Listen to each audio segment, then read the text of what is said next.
যদি বলে দেয় তার বাবাকে তাহলে আমি গেলাম। তাই আর না ভেবে রাজি হলাম। আচ্ছা, আমি রাজি তোমার শর্তে, কিন্তু এগুলো কথা বলো না তোমার বাবাকে। ঠিক আছে, বলবো না। আমার শর্তের কথা মনে থাকে যেন। তাহলে আজকে আমি যাই। তাহলে আজকে আমি যাই। ওকে, যান। বাসায় দেখে শুনে যাবেন স্যার। ঠিক আছে। আমি বসা থেকে উঠে পিছনে ঘুরে দেখি আমরা দুইজনেই অবাক। দেখতেছি রুমের দরজার কাছে আন্টি, মানে রাফিজার মা দাঁড়িয়ে আছে। আমি তো ভয় শেষ। আমাদের কথাগুলো শুনে ফেলছে নাকি? রাফিজা, তোর কি পড়া শেষ? মা। পড়া শেষ হলে তোর স্যারকে নিয়ে নাস্তা করতে আয়। পড়া শেষ মা। আর তুমি যাও মা, আমি স্যারকে নিয়ে যাচ্ছি। ইমান, বাবা তুমি নাস্তা করে যেও। আন্টি, এগুলোর কি দরকার ছিল? আর আমাকে একটু তাড়াতাড়ি বাড়িতে যাইতে হবে। নাস্তা করে তুমি যাবে, ওকে? না হলে তোমার খবর আছে, তোমার আঙ্কেলকে বলে দিব। কি জ্বালা! মা বেটি কি আমাকে খালি আঙ্কেলের ভয় দেখায়? আঙ্কেলকে বেশি ভয় পাই তো তাই। ঠিক আছে আন্টি, খেয়ে যাব। ওকে, খেয়ে যেও। কি ব্যাপার স্যার, আপনি ঘরে এসি ছাড়া আছে তাও কেন ঘামতেছেন? কোনো সমস্যা হয়েছে কি? শরীর খারাপ করতেছে নাকি?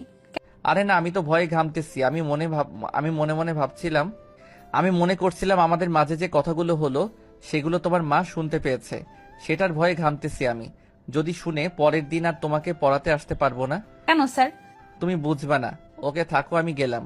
আর যেগুলো পড়া দিলাম ঠিকভাবে পড়িও, ওকে? যাবেন মানে? আম্মু কি বললো আপনাকে নাস্তা করে যেতে?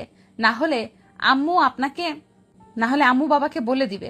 ঠিক আছে, চলো তাড়াতাড়ি নাস্তা করে আমাকে বাড়িতে যাইতে হবে। এখানে যত থাকবো তত আমাকে বিপদে পড়তে হবে।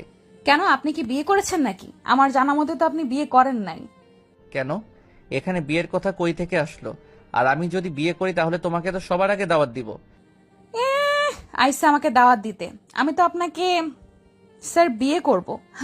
অন্য কাউকে আপনার ভাগ দিব না। আমি তো আপনাকে প্রথম দেখি আপনার উপর ক্রাশ খাইছিলাম।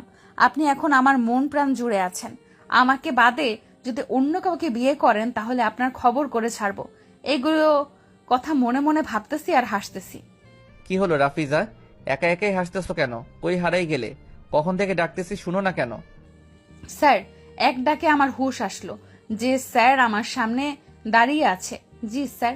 তো আপনি নাকি বিয়ে করেন নাই, তাহলে আপনার বাড়িতে তো বউও নাই। যদি থাকতো তাহলে কথা ছিল। আর আপনার বাসায় যাওয়ার এত তাড়া কিসের? হুম? তুমি বুঝবা না? যদি বুঝিয়ে বলেন তাহলে সব বুঝবো স্যার। এদিকে দেখতেছি আন্টি ডাকতেছে।